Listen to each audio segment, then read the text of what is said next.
All right. Now we're set. Well, good evening. We're glad you're here. My name's Chad. I'm the director here. And, man, we're just glad you're here, especially if you're visiting with us. Special welcome to you. I hope you guys are excited as we have been studying creation. So, before we begin, I must give you a little window into my life over the last few days. As many of you know, I became a parent in a different way. Relax, for those of you that haven't been around, apparently. So on Friday of last week, we, for 3 weeks, adopted 4 Chinese students. They're here from China with a bunch of other students. They're staying in homes inside of our church. And so my lovely wife and I volunteered to take on 4 of them. I don't know what we were thinking. She asked me that very question when I volunteered without her permission. And what I realized is it's exhausting watching her do all the work. I mean, it really is just something else. But that was a joke.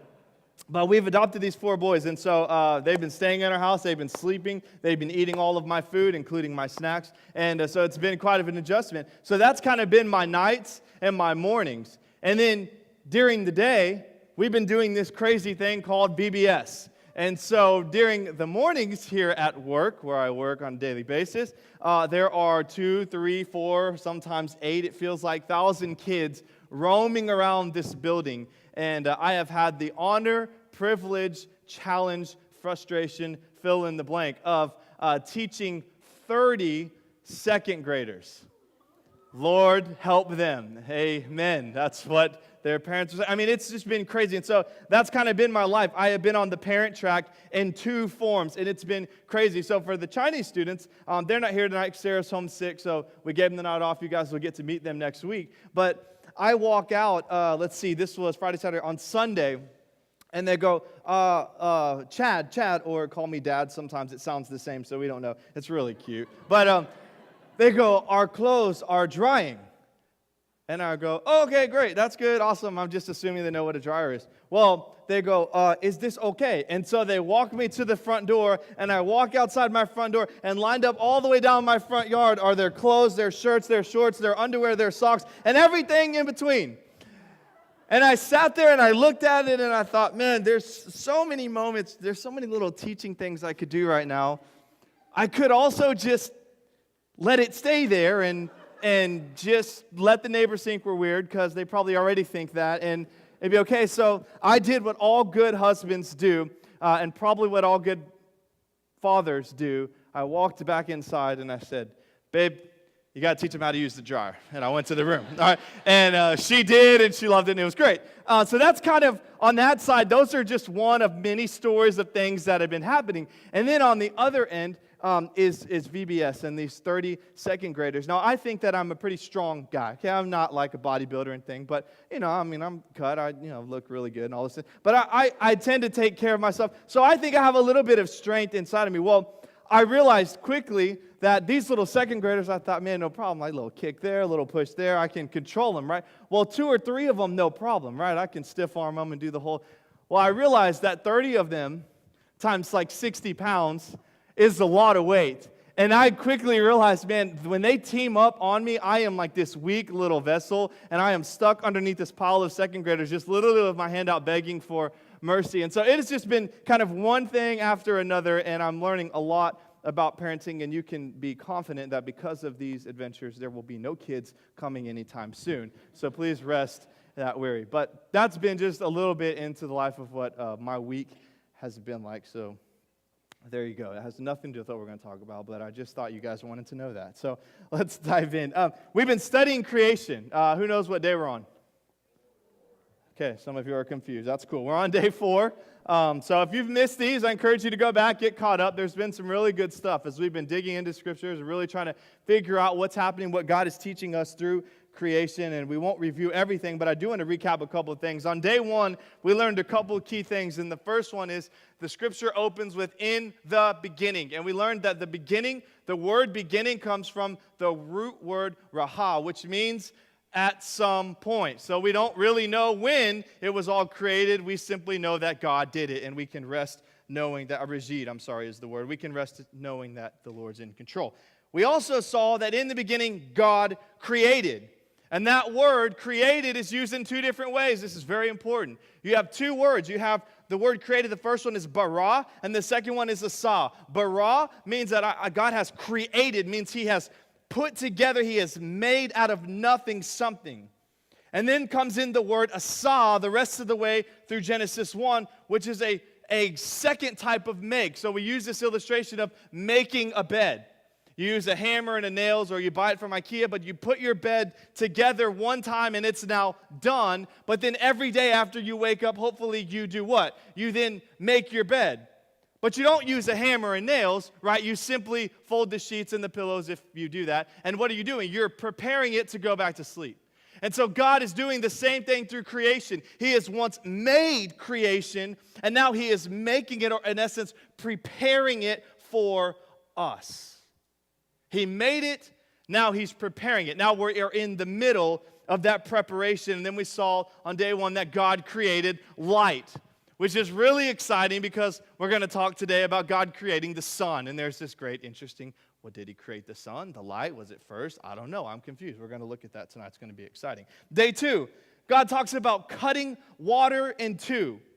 So we know the earth was surrounded by water. Then God comes in and he cuts it, or he separates it into two. We now have water below, water above. The water above, we're not sure what it is. It could be ice. It could be a dome or canopy that possibly God used then in the flood in Genesis 6 to bust that canopy open, or use that water to flood the people and to start over again in Genesis 6, or Noah's Ark if you refer to it that way. Or maybe it's simply just the clouds up in the sky. There's some excitement there because we don't know. It doesn't change our theology. It doesn't change what we believe. It's one of those interesting things. Like, what was God doing? We don't know. That's the beauty of it. We know then that there was also water below. And then on day three, what we looked at last week is God came in and he separated that water to now create the seas and then to create land. And then he sprouted what?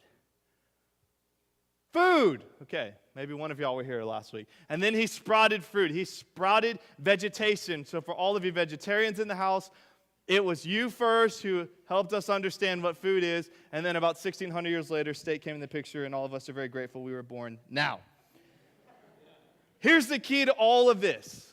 And what we must remember going forward, we've said it every week, and we'll say it every week going forward. God did not write Genesis through Moses to show us every part of creation, to answer every creation question that there is. He wrote this through Moses to point us to the Creator. And that's it. God gives us some great answers. He's going to show us some great things. We're going to see some exciting stuff tonight. But this does not answer every single question. We've seen that in the last few days. But it is to say, look at all of this and know that I am bigger than all of it, even though it's so amazing. I am the God who created this. That is what we are to see as we study Genesis. So, let's dive in. Genesis 1, verse 14. Here we go. If you have a Bible, read along. I believe the verse, yep, there they are, right behind me. If you don't have a Bible, you can look on someone next to you. It's a great way to get a date. I don't know. Try it. Just let me know how it goes. Verse 14, and God said, let there be lights in the expanse of the heavens to separate the day from the night, and let them be for signs and for seasons and for days and years.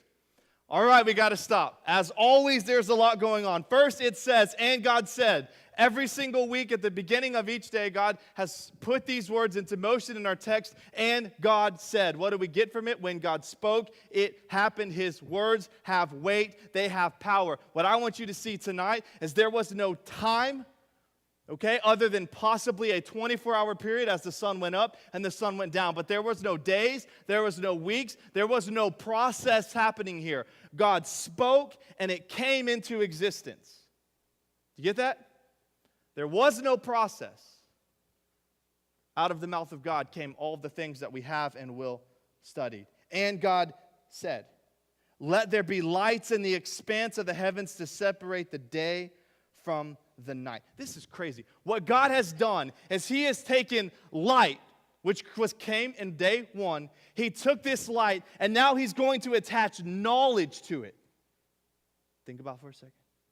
He takes light, and he attaches knowledge to it. How does he do that? Great question. I'm so glad you asked. What he did is he created time. By attaching light to knowledge, that knowledge is translated to us as time. How do we get that? Let me show you. Number one, the day. A single day is determined by, actually, let me back up for just a second. Okay, you have to understand this. God doesn't see time the way that we see it. Do you understand that? Do you process that? Okay, let me show you something really cool. Okay, imagine this. This might blow your mind. I don't really know. It blew my mind the first time I heard this. Imagine this. If God doesn't see time, right now, what time is it? 8:05? I don't know, whatever. Whatever time it is, it doesn't matter. It's not, God knows because he created everything, but it doesn't affect what God's doing. The day, the week, the month, the year doesn't affect what God's doing. So therefore, it is possible in God's terminology, okay, this is beyond what we can even comprehend, but just think about this for a second. It's possible in God's thought that we are walking the same earth as Moses or Abraham or David. Think about this. If God sees no time, in his realm, all of this is just one big thing. You're maybe 99. Congratulations, you made it, right? God doesn't see time. So at this point in time, that was just a thinking, but we'll get back to what matters.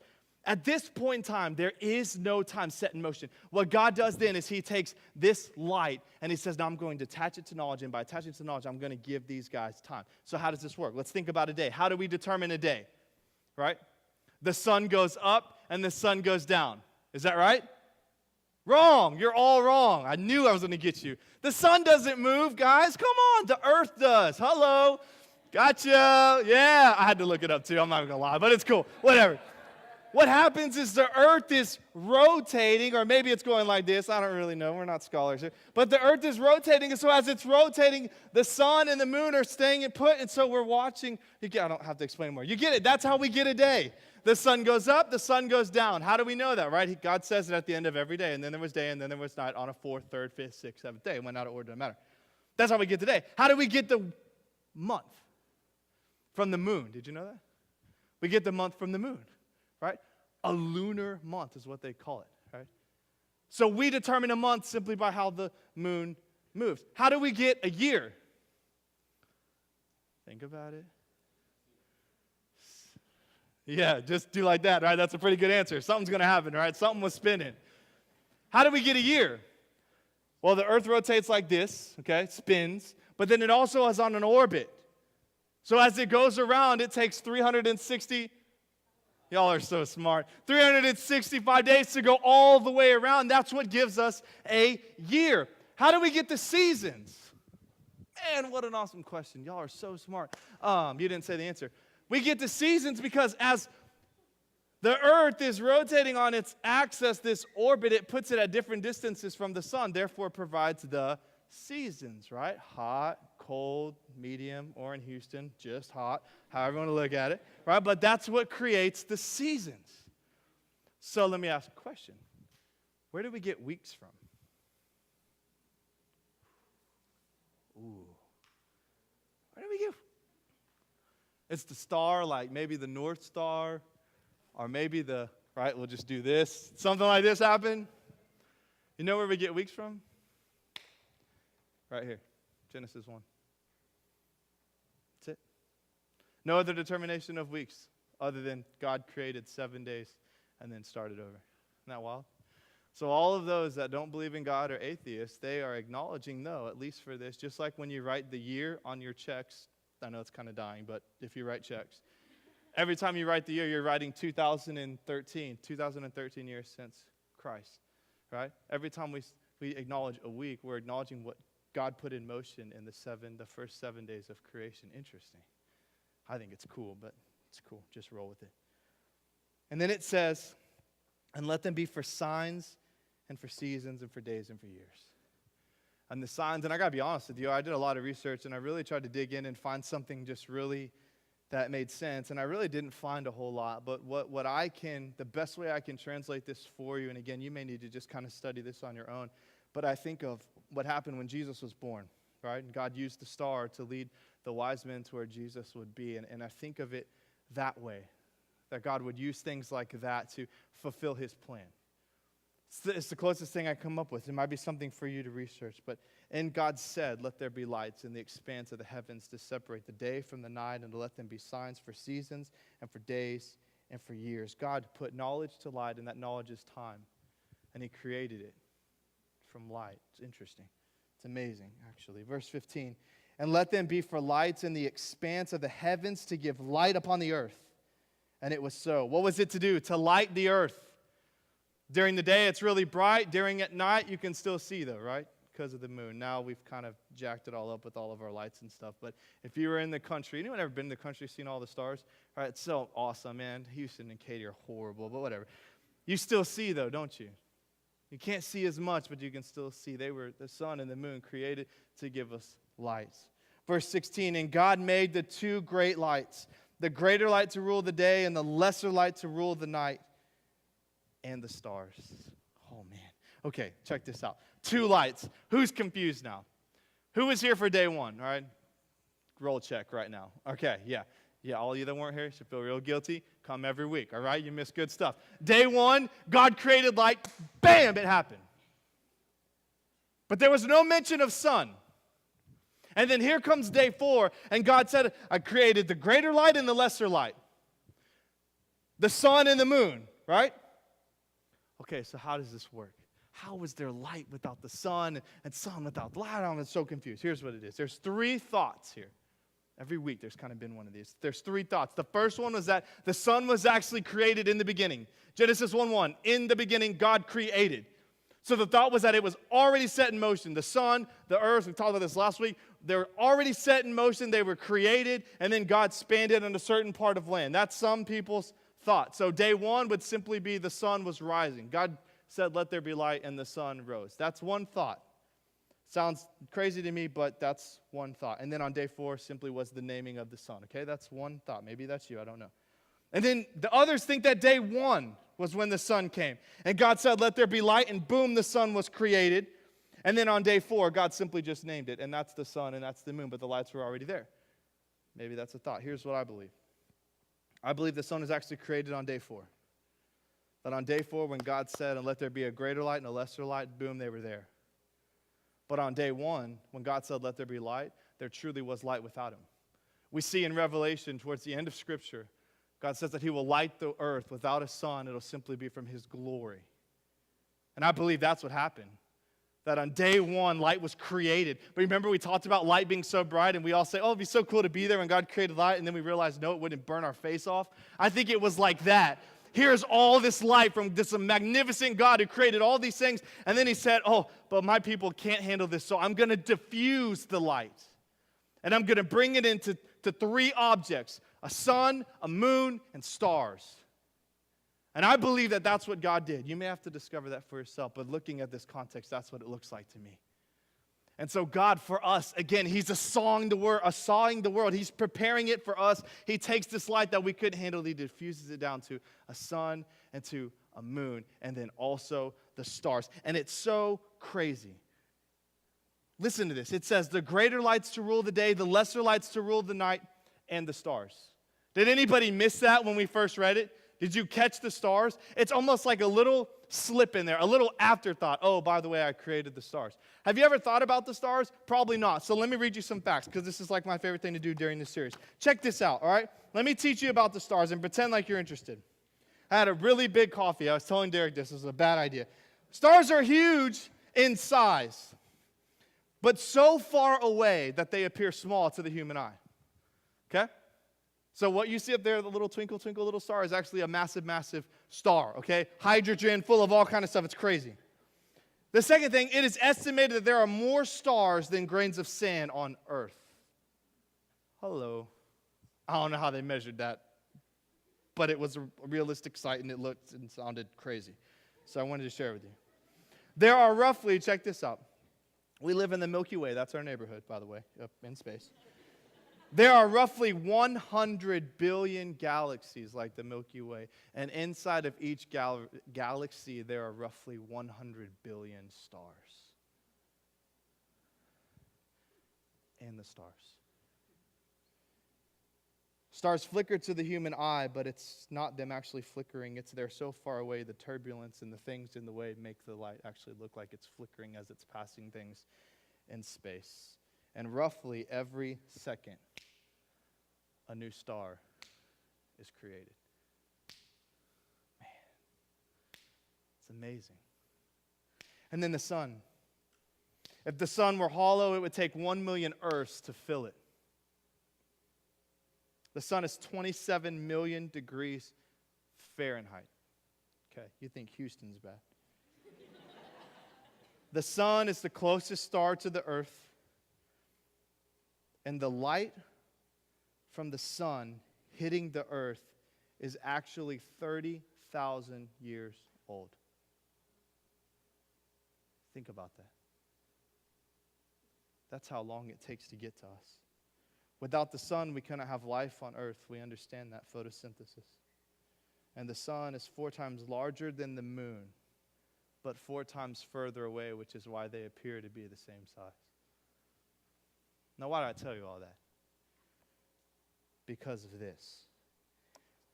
When we think about creation and we begin to think about stars, 100 billion and 100 different galaxies, so far away, you start to think about that. And then you start to think about the sun, and without the sun or without heat and light, we wouldn't have life. We begin to think of all that, and all of a sudden, if you're like me, you get fired up, and you want to know more. Tell me about it. How is that possible? How did that work? Where did that come from? And before you know it, if you're not careful, you begin worshiping the creation and not the Creator.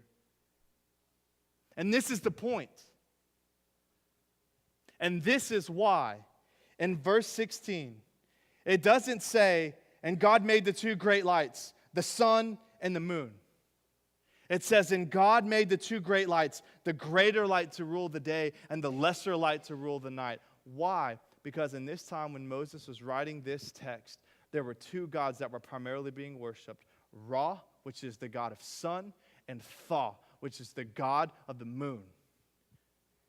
And so as Moses is writing this, as the Spirit is inspiring him, they know that if we don't write this well, people are going to look at this creation like we do in amazement and awe and start to worship the creation and not the Creator. So God removes all possibility of there being any time and says, hey, here's a light, a greater one, a lesser one. By the way, I made it. No big deal.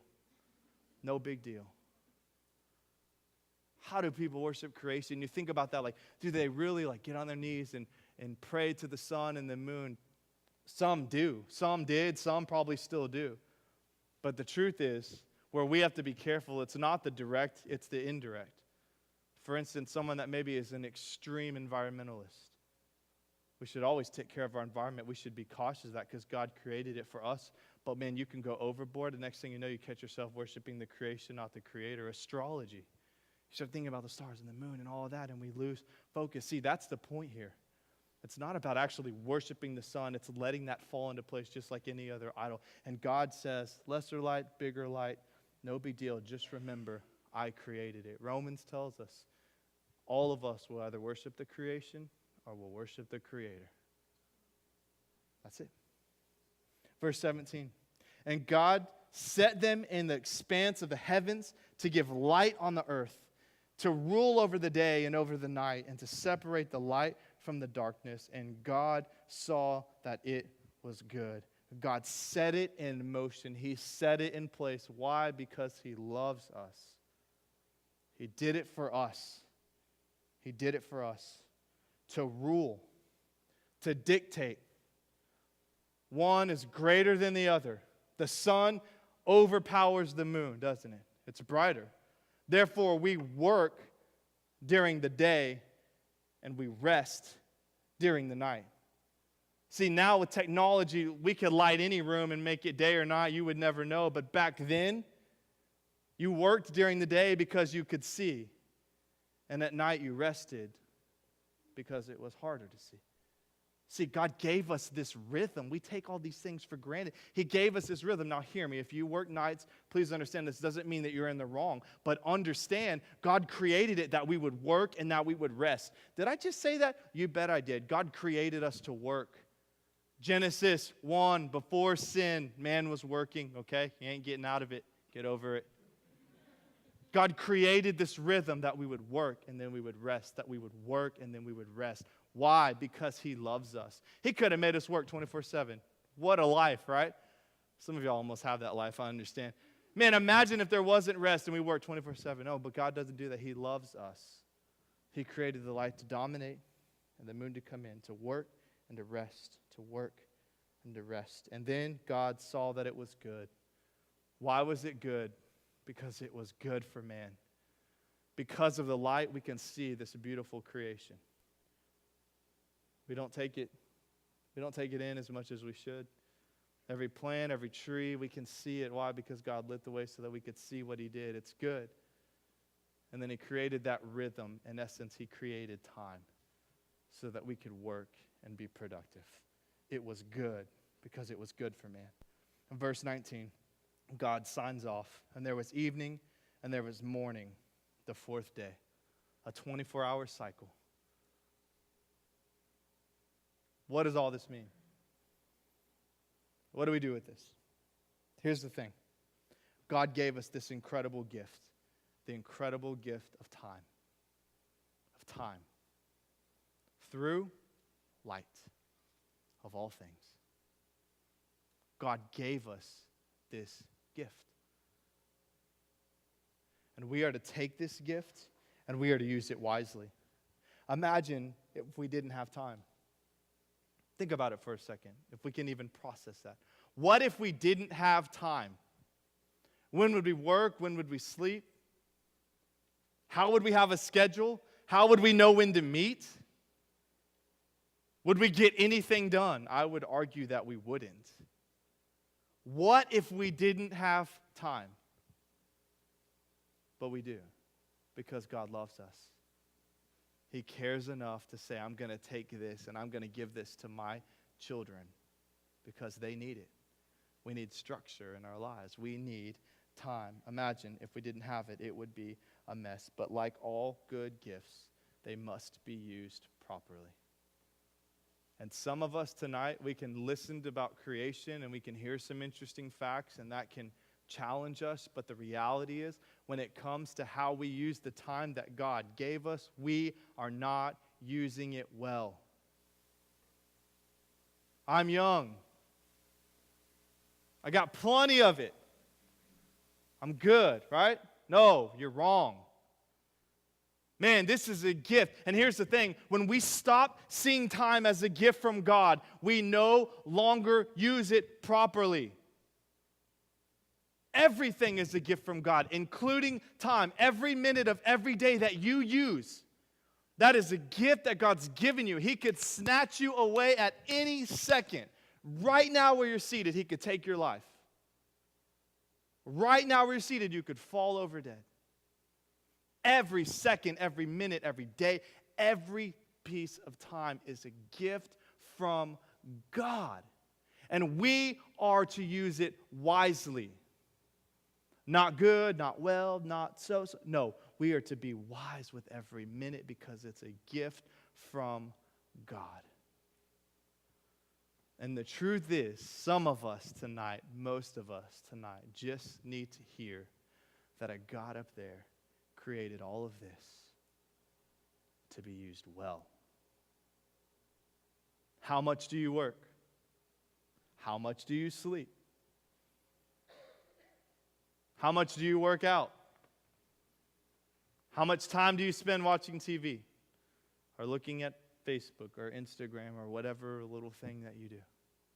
How much of God-given time do you waste?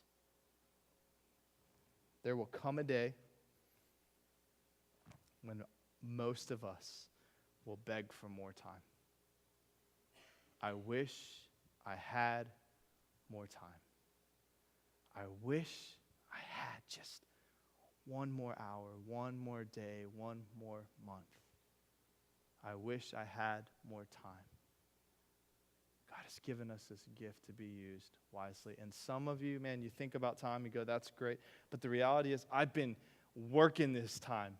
I've been waiting on God to do something, to answer a question, to show me a future for me, to bring me something. I've been waiting, and it's getting old. And this whole time thing, it's all great, but I need God to answer me now because I want to know. I need to know. If I were to ask that question, many of you would raise your hand right now. Maybe not after I said it that way, but all of you probably could understand. I just want God to answer me right now. I just want to find that thing, that job, that career, that person, whatever. Let me tell you something. Remember, to God, He doesn't see time the way that we do. All God sees is His perfect plan being put in motion. And so what may seem like days, weeks, months, even years for you is only a small amount of time that God is working in His plan for you. If we could unzip or pull back or cut through or whatever the sky and look up into heaven and see what God is doing, you wouldn't see Him kicked back on the couch. He's working. He's working. He's moving things into motion. And some of you just need to let go. Just let go and let Him work. Not force it. Try to make it happen. Just let go. Just let go.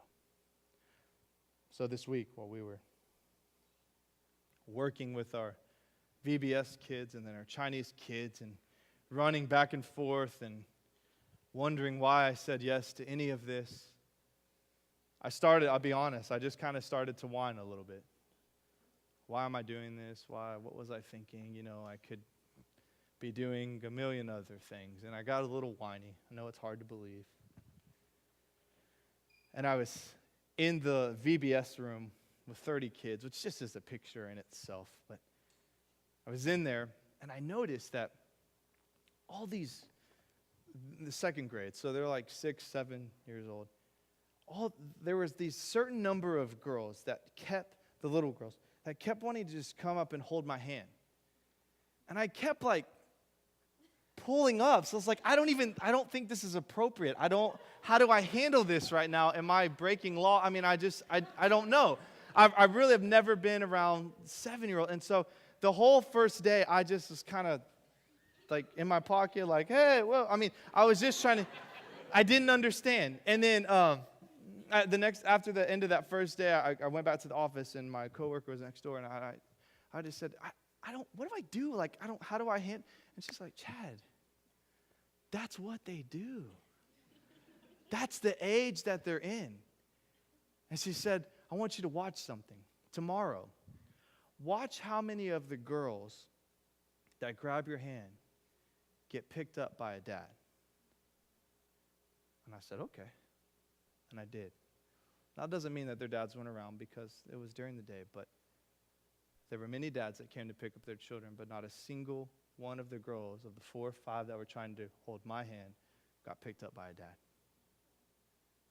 And man, the whining, all of it was, that conviction way that just knocks you out. And I just said, man, you're about to preach on time, and you're whining about time that God's given you to be a light and example, a nurturing hand in the life of 30 kids. We are all screw-ups at this. All of us. Man, God's given us this gift. And it's to be used wisely. Can I tell you something else? Just a side note. Those girls, for us in here, many of you are just in the same shoes. Dad wasn't around. Dad didn't take care of you. Dad didn't nurture you. Some of you guys, it's the same thing, maybe with mom. Let me tell you something.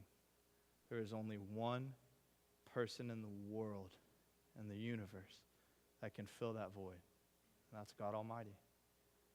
And some of you need to embrace that tonight. And I watched those girls, and as they jumped and grabbed and climbed, and I just said, man, I pray, Lord, that you would supernaturally be the father that they need. And I pray that same prayer for those of you in here tonight that are experiencing the same thing. Life is ahead of us. It's in front of every one of us. We get to use it every second of time. Will you use it well? Ephesians 5:15. Let me close with this. And be very careful then how you live, not as unwise, but as wise, making the most of every opportunity, because the days are evil. I love you guys. I want you to be wise with your time. Don't look back and regret. Don't look back and regret.